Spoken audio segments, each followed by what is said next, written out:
Dobro večer i dobrodošli u 16. epizodu Prime Time-a. Kako sad 16. epizoda? Pa malo smo se zabunili u brojanju jer smo zaboravili brojati onu izbornu epizodu. Odlično, Tihomire. Tihomire, vrijeme je da zaključimo cijelu ovu šaradu. Evo nas nazad, Tihomire. Tihomire, kao što smo svi vidjeli, Tihomire, ne čekamo samo mi rezultate izbora.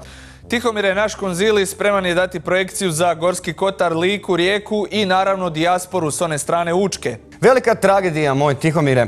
Tihomire, prije nego započnemo s analizom prvih neslužbenih rezultata, pogledajmo i kako je prošlo s izlaznim anketama. Dobro večer, Tihomire, lijep pozdrav svim gledateljima, dobrodošli u News Bar studio. Bravo, dečki, bravo. Kako mi je Borna?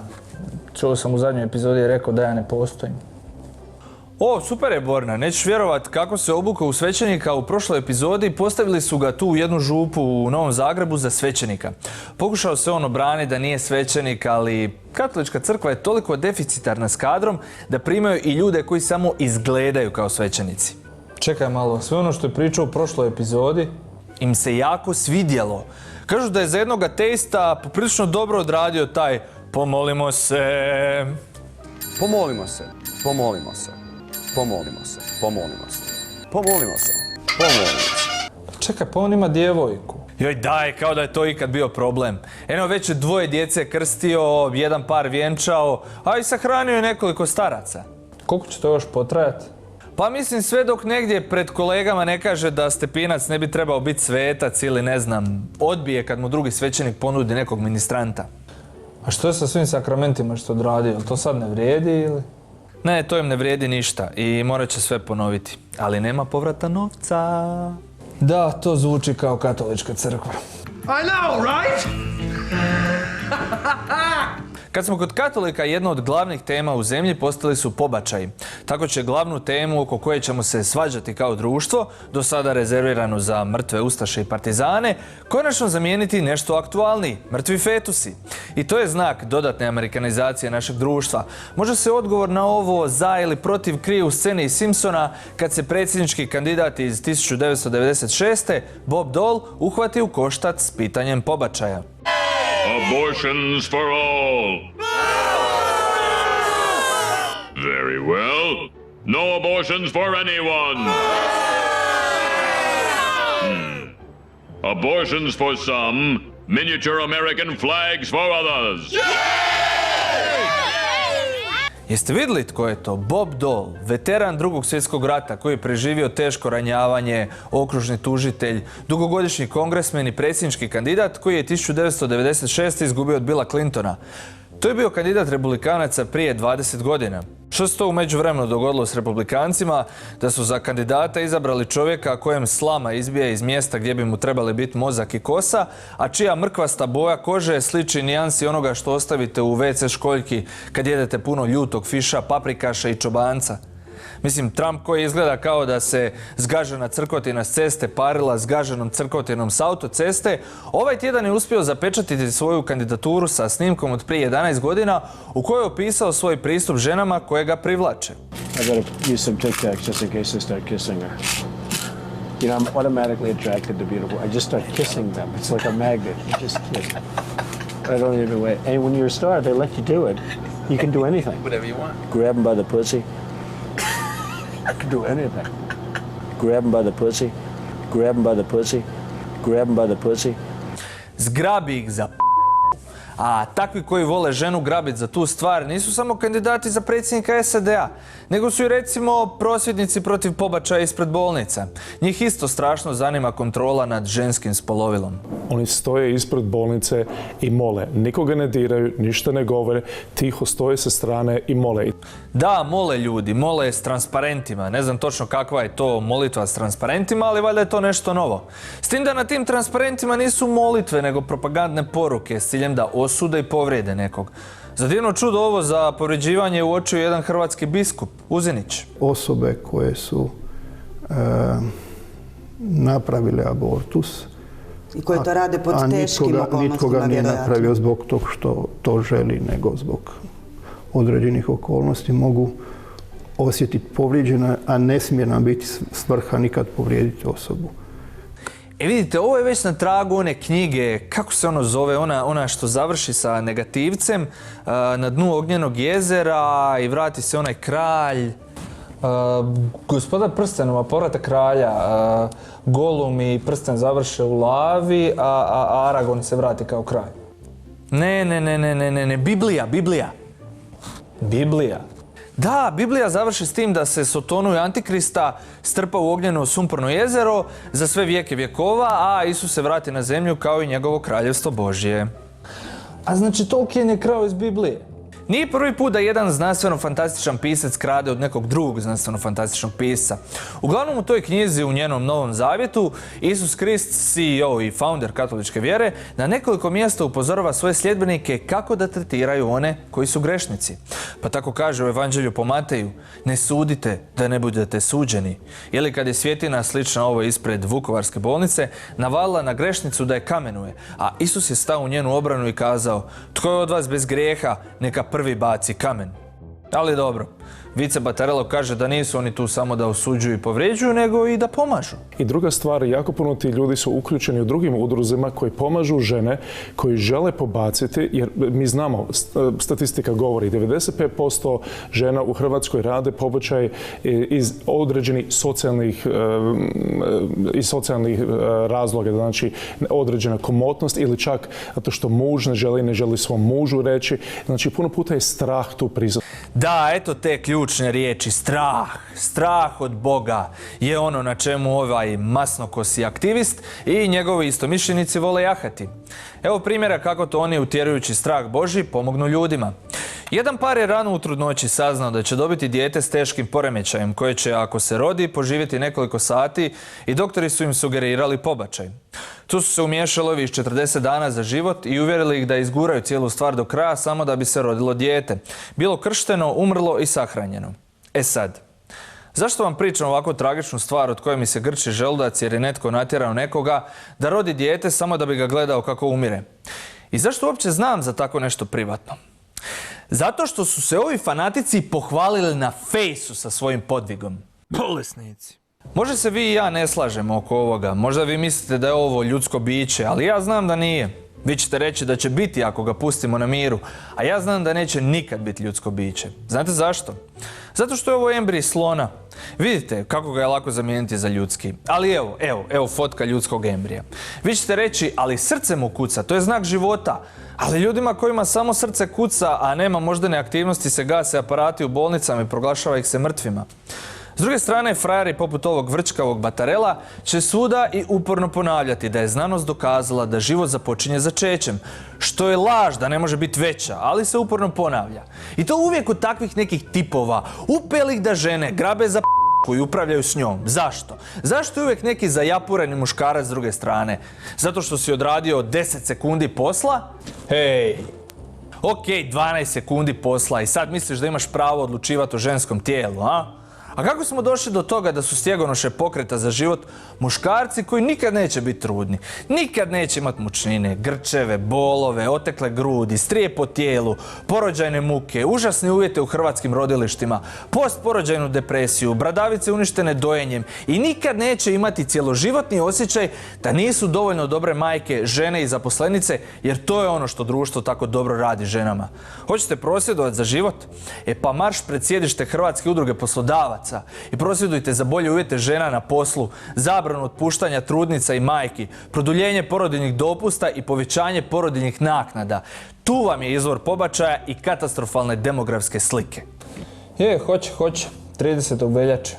Neće ni tad, moraju prvo promijeniti zakon o pobačaju. Mi moramo otvoriti jednu raspravu oko tih stvari. Taj zakon je stvarno komunistički zakon iz 1978. Tako je, trebamo promijeniti taj komunistički zakon iz 1978. kao i onaj komunistički zakon iz 1945. koji je ženama dao pravo glasa. Eto još jedan zakon koji treba ukinuti. Bude vam pomogao budući predsjednik Sabora Božo Petrov, koji se nije proslavio kad su ga pitali za taj prosvjed ispred Vukovarske bolnice. Pitanje pobačaja ovih dana pred hrvatskim bolnicama u nizu gradova moli se za život. Kako vi gledate na tu akciju? Mnogi smatraju da je to nasrtaj zapravo na određene... Eto, smiješno mu je. Treba li taj zakon mijenjati po vama u bilo kojem smjeru? Kada me pitate za neko javno djelovanje, ja ću reći da je to sloboda svakoga pojedinca. Ja možda čak mogu biti malo i grub. Ma možeš ti biti malo glup. I malo provokativan. Pa mogu reći, je li meni smeta kad se javno prave gej parade? A to je ta paralela. Znači, grupica vjerskih fanatika koji pripadaju katoličkoj većini u ovoj zemlji, imaju sva svoja prava i nitko ne ide okolo i na silu im radi nekakve pobačaje. To je isto što i manjina koja samo na papiru ima nekakva prava, a zapravo je diskriminirana u društvu, izvrgnuta napadima i vređanjima, te se i dalje mora boriti za svoje prava u društvu. Are you stupid or something? Ali ovdje nije bio kraj tjednu u kojem muškarci pričaju gluposti. Nekadašnji PR-ovac Mosta, Thomas Bauer, poludio je na uredništvo Libele zbog ove fotografije. Ukratko, zbog ove fotke je došlo do toga da je žene s Libele nazvao frustriranim feminacije glupačetinama. I naravno curama dlakavim, jer zašto bi Glasnović bio jedini kromanjonac u državi koji zna ženama brojat dlake na nogama, a? Ili Bandić koji je svoju suradnicu nazvao lijevim jajetom, Subnorovci što su napali gospođu Obuljen. Dosta odvratni dani za žene u Hrvatskoj, osim ako niste Kolinda Grabar-Kitarović. Ona je posjetila Veliku Britaniju te se susrela s britanskom kraljicom Elizabetom. Da gledate njenu fotku s Fejsa, pomislili bi da njen muž nije bio s njom, ali je. Mislim, predsjednice, zar ste zaboravili svoje bračne zavjete? U dobru i zlu, zdravlju i bolesti, ja te sa slike iskropati neću. No, bez brige, prvi gospodine, znamo i mi s Photoshopom.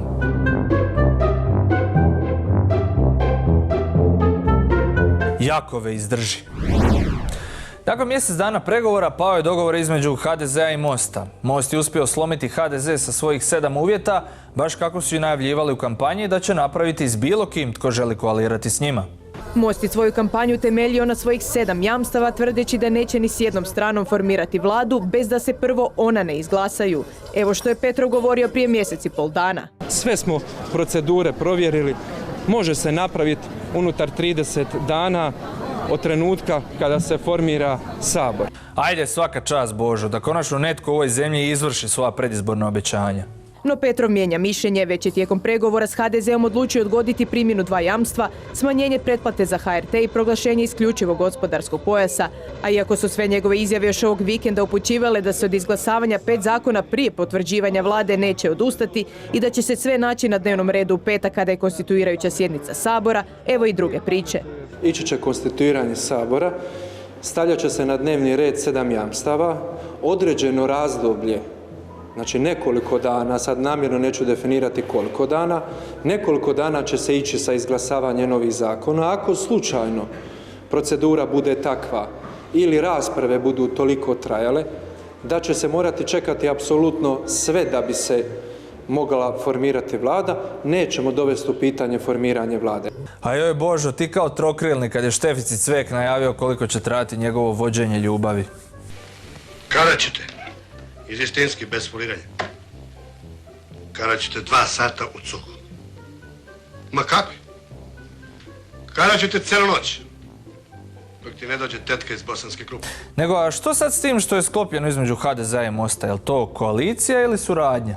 Sama riječ koalicija u prevodu može biti suradnja, ali s druge strane, ako znate da se za termin koalicija uvriježila čista politička trgovina, onda možete znati razlog zbog čega takav termin uopće izbjegavamo. Za nas je ovo početak jedne kvalitetne suradnje. Šta?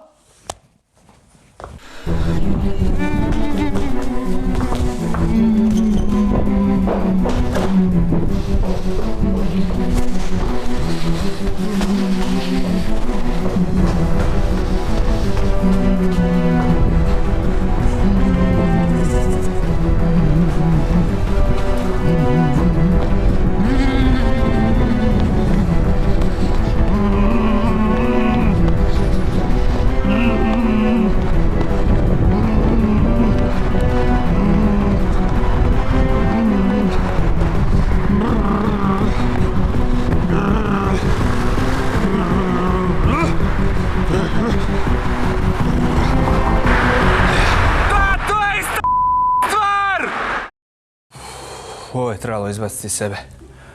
A što nam radi mandatar Plenković?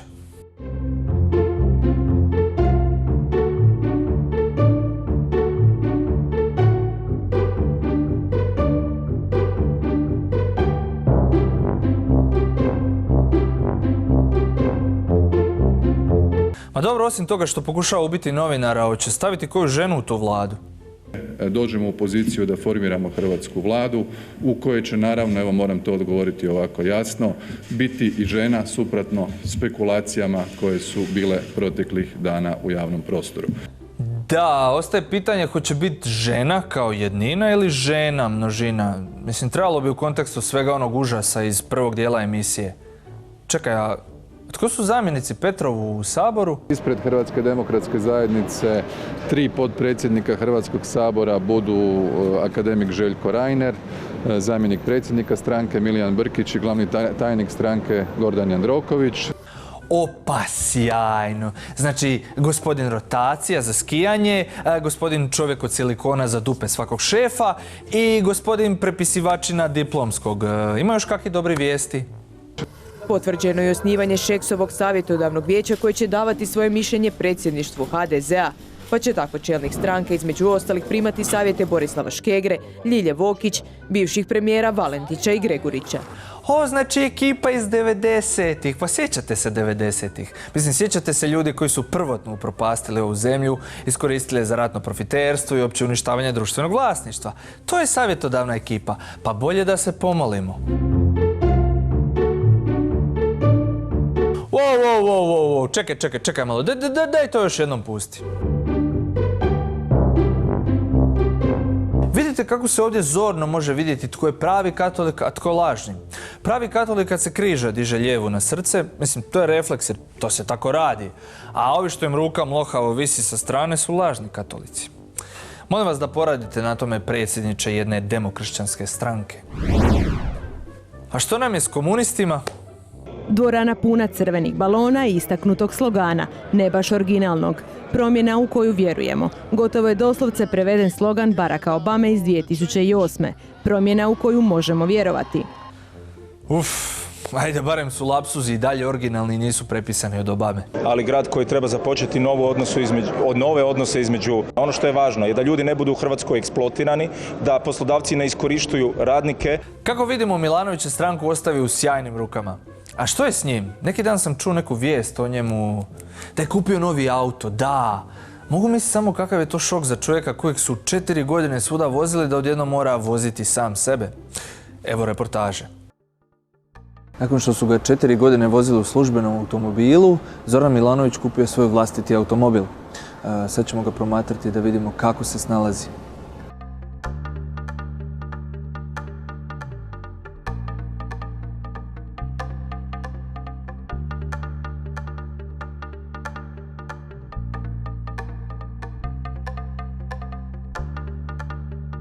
Kao što vidite, Zoran je zbunjen, jer do sada su se vrata otvarala za njega i on je zaboravio kako se otvaraju.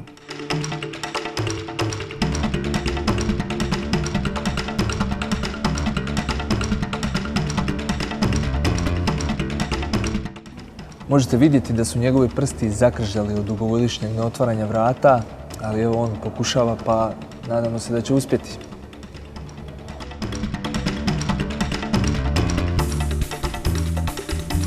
Milanović je uspio ući u automobil, no sada je naišao na novi problem. Sjeo u auto, ali se auto ne miče. Čujemo ga kako daje glasovne naredbe. Markov trg, Markov trg. Baš kako je to nedavno radio dok su ga vozili svuda. Ali sada nema vozača.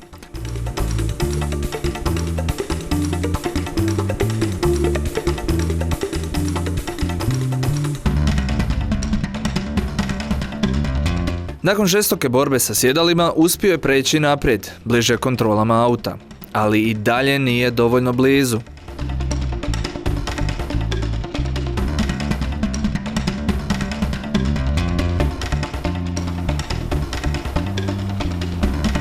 Izgleda da će morat preuzeti kontrolu.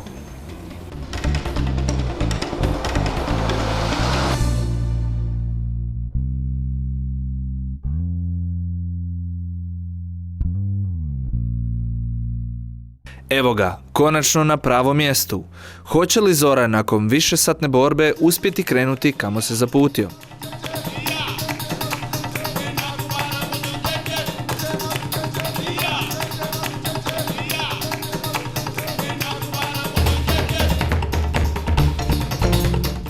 Noć pada, Milanović nažalost nije uspio, ali je puno toga napravio za prvi dan. Sutra, tko zna, možda i upali auto.